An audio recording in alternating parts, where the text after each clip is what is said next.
Hi అండి. టమాటా నిల్వ పచ్చడి కావాల్సిన పదార్థాలు: టమాటాలు, చింతపండు, కారం, ఉప్పు, ఆవపిండి, పసుపు, ఎల్లిపాయలు. ఆయిల్ లేకుండా టమాటాలు మెత్తగా ఉడికించుకోవాలి. ఇప్పుడు కొంచెం చింతపండు వేసుకుందాం.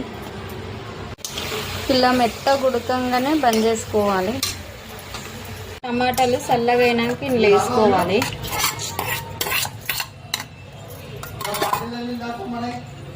కారం,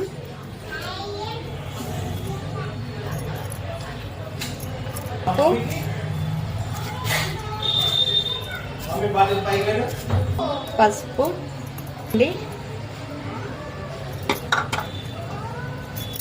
ఎల్లిపాయలు వేసుకొని మిక్సీ పట్టుకోవాలి. ఇలా పట్టుకోవాలి. పోపు కోసం ఆయిల్ వేసుకోవాలి. ఎక్కినాక పోపు దినుసులు వేసుకోవాలి. జీలకర్ర, ఎల్లిపాయలు వేసుకోవాలి.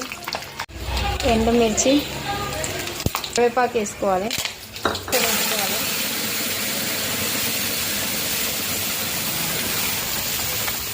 కాసేపు కలుపుకోవాలి.